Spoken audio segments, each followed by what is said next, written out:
Welcome back to Wichita's Biz That Is. I'm Tim Witzman, and our guest today, Steve Fisher with VR Business Brokers. And we were talking about mistakes that sellers make.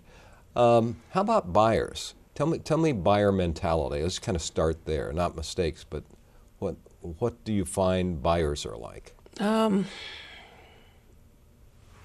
lot of buyers will underestimate what it takes to get into a business. They won't have enough money to get the job. They won't have get the job done, working capital. They don't have the expertise. They think it's easier than it is. They don't see that a seller that's working 30 or 40 hours a week or 50 hours a week in a business has earned that right to do that because he's done something for 20 years or 25 years. It's second nature to him. They think in some cases that they're going to be able to go home at night. When you're a small business owner, it stays with you all the time. I mean, if the sermon gets boring at church, it gives you something to think about. So, and they tend to underestimate that at times, and the work and the commitment. Yeah, I had somebody else on here who has his own business, and it is also a franchise. And when he first bought it, he was depressed. I mean, he talked about, taking the Zoloft and everything. I mean, he'd go and just be, oh man, what have I gotten into? And, he's been very successful. He's done well, but he was distraught in the early stages. It's a lot of work to be a business owner, and until you've actually been there and done that, all people see is the good side.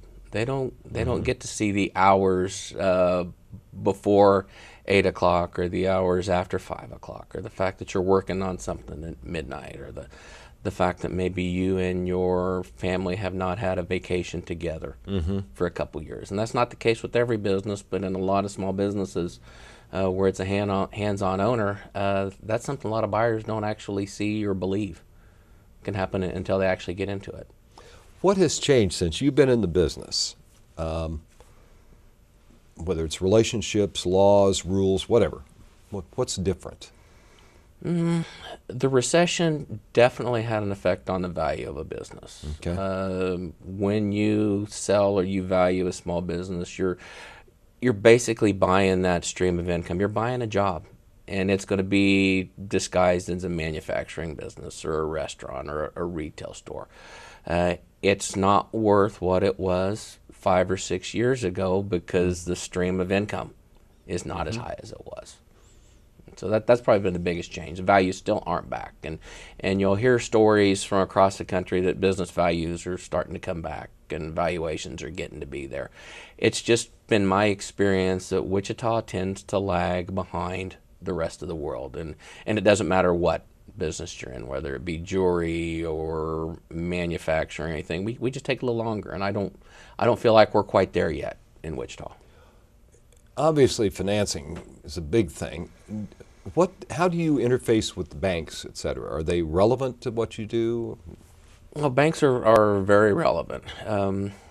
People complain that the banks have been harder to deal with and they can't get financing. I don't know from my standpoint that the banks have really changed. It's the product that was going to the bank to get the money maybe wasn't as good as it was at some point in the past. Every seller we talk to, we address the reality of seller carry, that they're going to have to be open to carrying a portion of a note on the sale of their business. Whether they do or not depends on the offer, the comfort that they're going to have with the buyer, but they at least need to be receptive to that. And that's become more accepted from the sellers, I think, in the last 5 or 6 years. Are all of your buyers and sellers independent businesses, or do you ever work with larger companies? Our niche is the small business owner or the lower level M&A type business, someone that's going to sell for anywhere from, say, $50,000 to as high as to maybe $5 million. So that's kind of the niche that we specialize in, the small business owner. Do you find any characteristics that are similarities in people who do well in those businesses? They're not afraid to make a mistake, and they're not afraid to get over it and move on. They're not afraid to fail, and they understand that that's just part of life, and they move on quickly. There's a Jack DeBoer lesson there. Yes, Jack always definitely says that sort of thing. Yeah. Do you see any new directions for this business? Are you thinking differently than you did when you started? We get a lot of people asking us for advice now. Free. Free advice, yeah. You know, what can I do to make my business better? Doctor, it hurts. Yeah. I think, yeah, coming down the road as far as the consulting business, just to help people get their business ready, exit strategies. You know, we're working with one business now intimately in the day-to-day as far as transitioning from the owner into the buyers. And we're helping them out. So we've kind of already started that in some ways. So Do you ever get involved with one where there's family? um, Where it's really a sale within a family or anything? we tend to stay away from that. In a situation like that, they don't necessarily need us as much as they do a good lawyer. I mean, we would come in a scenario like that, we'll help determine the value of the business. But then they need someone to be sure the I's are dotted and the T's are crossed and that everything's put in place. So there are no family disputes or family issues 2, 3, 4, 5 years down the road. When it's not a family anymore, it's a business. Well, one of the problems, I mean, people who are entrepreneurial, people who do things on their own, tend to think they can do anything. Yep. That's got to be a problem.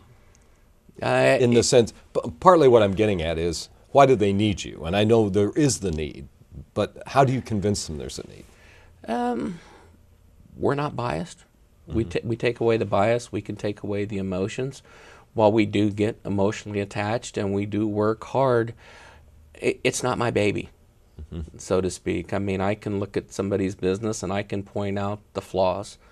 And, okay, these are the things you need to address, that you need to correct. If you go have that conversation with the buyer, Mr. Seller, and you say the wrong combination of words or you say it with the wrong tone in your voice, you run the risk of offending someone. All right. We're just doing our job. Well, at the risk of offending anyone, we're going to take a break here on Wichita's Biz That Is, and we'll be right back.